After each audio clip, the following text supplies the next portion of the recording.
CM Punjab आसान कारोबार finance empowering small and medium enterprises across Punjab. ये सीएम पंजाब पाकिस्तान मरियम नवाज शरीफ का ये आसान कारोबार फाइनेंस स्कीम है, जिसका मकसद छोटे और बड़े जो कारोबार हैं अक्रॉस द पंजाब उनको सपोर्ट करना है। तो इसका ये फ्लैगशिप प्रोग्राम है पंजाब हुकूमत का, सीएम पंजाब आसान कारोबार फाइनेंस। तो इसके अंदर क्या है? This initiative offers interest free loans to empower small and medium enterprises SMEs in Punjab. तो ये जो इनिशिएटिव लिया गया है, ये इंटरेस्ट फ्री लोन स्कीम है, जिसका मकसद छोटे और बड़े बिजनेस जो पंजाब के अंदर हैं उनको एम्पावर करना है। तो इसका मकसद क्या है? It aims to drive economic growth by supporting entrepreneurship. जो हमारे यहाँ छोटे जो ताजिर हैं, ताजिर बिरादरी है, या जो बिजनेस करना चाहते हैं उनको सपोर्ट करना। जॉब क्रिएशन, इस आसान कारोबार फाइनेंस का मकसद जॉब क्रिएट करना। And exports bye focusing on priority sectors across the province. और प्रोविंस के अंदर जितनी भी हमारी एक्सपोर्ट हम कर सकते हैं उसका उसके ऊपर फोकस करना है।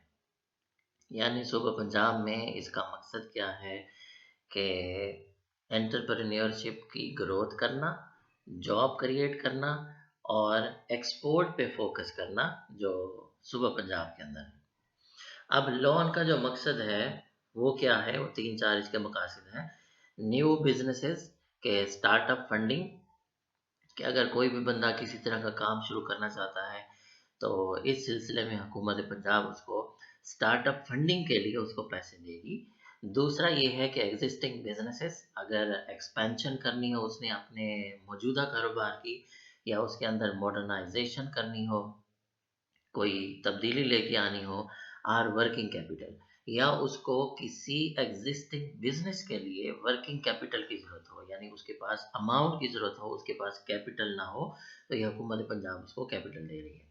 तीसरा इसका है लीजिंग के कमर्शियल लॉजिस्टिक्स। और चौथा इसके अंदर है आरईसीपी टेक्नोलॉजीज, यानी कि क्लाइमेट फ्रेंडली बिजनेसेस। ऐसे बिजनेस करने हैं जो क्लाइमेट फ्रेंडली होने चाहिए, कि जिसका हमारे क्लाइमेट को नुकसान नहीं पहुंचे। तो ये इसके 4 तरह के मकसद है।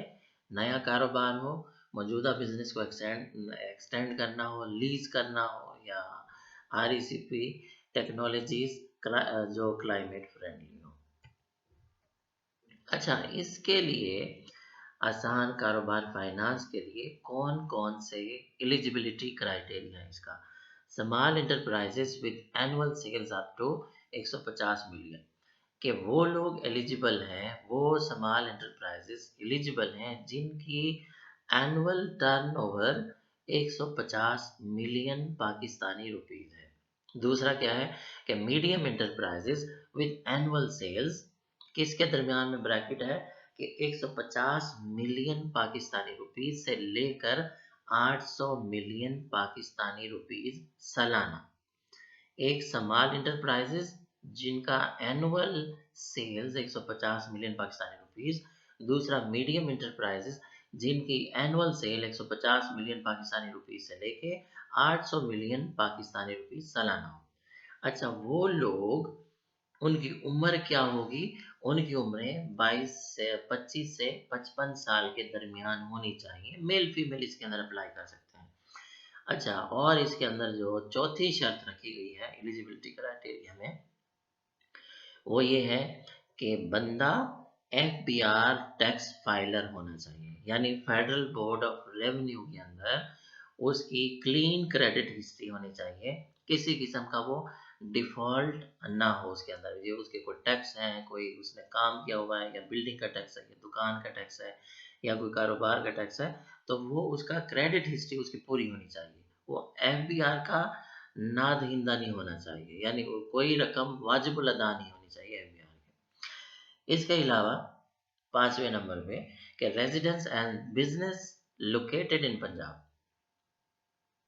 सिर्फ सूबा पंजाब के रहने वाले और जो बिजनेस सूबा पंजाब का होगा, सूबा पंजाब की हुदूद के अंदर होगा, वो लोग इस कारोबार में अप्लाई कर सकते हैं। यानी ऐसा नहीं हो सकता कि एक आदमी पंजाब के अंदर बिजनेस कर रहा है, लेकिन उसका जो रेजिडेंस आईडी है, ये शनाख्ती कार्ड उसका बना हुआ है, वो केपीके से है या सिंध से है या बलूचिस्तान से है या फाटा या गिलगित बल्तिस्तान के इलाके से है, तो बंदा भी पंजाब से होना चाहिए, या मर्द औरत जो भी अप्लाई कर रहे हैं इस बिजनेस के लिए, और उनका बिजनेस भी पंजाब के अंदर होना चाहिए। और छठे नंबर पे वैलिड्स यानी शनाख्ती कार्ड उसका वैलिड होना चाहिए, और उसकी एक्सपायर नहीं होना चाहिए, एंड एनटीएन यानी नेशनल टैक्स नंबर होना चाहिए उसका। और 7वें नंबर पे मस्ट ऑन या have rented the place of existing business, यानी जिस कारोबार के लिए वो फंड ले रहा है या ले रही है हुकूमत पंजाब से, वो जगह रेंट पे होनी चाहिए एग्जिस्टिंग बिजनेस की, या उस बंदे के अपने नाम पे होनी चाहिए, तो उसको मिलेगा। अच्छा, इसकी लोन डिटेल है, ये दो तरह के अंदर हुकूमत पंजाब ने इसको तकसीम किया है कि इसमें 1 बिलियन से लेके 5 मिलियन तक, और दूसरा लोन मिलना है 6 मिलियन से 30 मिलियन तक। अच्छा, सिक्योरिटी क्या है जी? 1 मिलियन से 5 मिलियन के दरमियान में पर्सनल गारंटी होनी चाहिए। इसका टेन्योर 5 साल का है, यानी 5 साल के अंदर अंदर हमको ये रकम वापस करनी होगी। और एंड यूजर रेट 0%, यानी मार्कअप इसके ऊपर कोई नहीं है। अच्छा, इसकी प्रोसेसिंग फी कितनी है? जब आप ये लोन के लिए अप्लाई करेंगे आसान कारोबार फाइनेंस के लिए, तो 5,000 इसकी प्रोसेसिंग फीस है। दूसरा है इसका जो अमाउंट लोन की, वो 6 मिलियन से 30 मिलियन के दरमियान है, और इसकी सिक्योरिटी है, यानी सिक्योर्ड है, यानी कोई ना कोई चीज़ आपको, कागजात, पेपर, आपके नाम पे कोई चीज़ होनी चाहिए जो आप बैंक को दिखा सकें। इसका भी टेन्योर 5 साल है, एंड यूज़र रेट इसका 0% है, और इसकी प्रोसेसिंग फीस 10,000 है। अच्छा, जब लोन हमारे पास आ जाता है, आप लोग लोन ले लेते हैं, तो इसका ग्रेस पीरियड है। Grace period is up to 6 months for startups या new businesses, and up to 3 months for existing businesses. यानी इसका ग्रेस पीरियड से मुराद ये है कि अगर आप कोई नया स्टार्टअप लेते हैं, तो पहले 6 महीने आपको कर्ज की रकम अदा नहीं करनी, आफ्टर 6 मंथ आपको कर्ज की रकम अदा करनी है। अगर आपका कोई नया बिजनेस है, तो 3 महीने एग्जिस्टिंग बिजनेस के ऊपर आपको ग्रेस पीरियड मिलेगा, और अगर आपका नया बिजनेस है, तो उसके ऊपर आपको 6 महीने ग्रेस पीरियड मिलेगा। अच्छा, इक्विटी कंट्रीब्यूशन ये किस तरह से है कि 0% फॉर T1, यानी 1 बिलियन से लेकर इसके अंदर जो 5 बिलियन तक के कर्जा जाते हैं, उसके अंदर other than leased commercial vehicles, और फिर उसके बाद है लीज्ड व्हीकल्स के ऊपर 25% है, other loans 20% in all other cases under T1 and T2। ये उसके दो दर्जे हैं, यानी 1 बिलियन से लेकर 5 बिलियन, और दूसरा इसके अंदर है 6 मिलियन से 30 मिलियन के दरमियान। अच्छा, फिर उसके बाद है 10% for females, transgender and differently abled person. यानी कि यूँ समझिए आप कि जो जेंडर स्टडीज हम डिस्कस करते हैं, जेंडर स्टडी पर, उसमें फीमेल के लिए 10% इसके अंदर है, जो ट्रांसजेंडर है और डिफरेंटली एबल्ड पर्सन जो अदर पर्सन है, यानी डिसेबल्ड पर्सन, तो उनके लिए 10% कोटा है इसके अंदर। तो ये इस तरह से इन्होंने डिवाइड किया हुआ है, उसकी दर्जाबंदी की है सीएम पंजाब ने इस आसान कारोबार फाइनेंस के अंदर। अच्छा, रीपेमेंट टर्म्स क्या है? जब आपको लोन मिल जाता है, तो आपको इसको वापस किस तरह से करना है? Equal monthly installment as per terms of the approval. जैसे ही आपको ये कारोबार के लिए रकम मिल जाती है, 1 से 5 मिलियन मिलती है, या 6 से 30 मिलियन के दरमियान मिलती है, नया बिजनेस है तो 6 महीने का ग्रेस पीरियड है, अगर एग्जिस्टिंग बिजनेस है आपको 3 महीने का ग्रेस पीरियड है। उसके बाद जितनी भी इंस्टॉलमेंट बनेगी, उस कर्जे की वो आपको इक्वल देनी है, वो अदा करनी है। अच्छा, लेट चार्जेस क्या है? फॉर एग्जाम्पल कोई बंदा अगर अपने पैसे भर नहीं सकता तो लेट चार्जेस क्या है? वो इस तरह से कि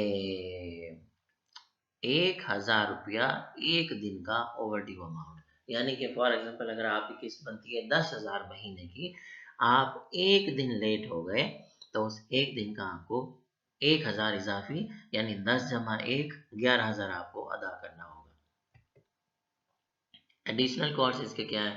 हैंडलिंग फी है कि NIL for setting up new businesses 3% per annum for existing businesses है, और NIL per annum for climate friendly businesses in T2 जो 6 मिलियन से 30 मिलियन के दरमियान था, ये उसके लिए।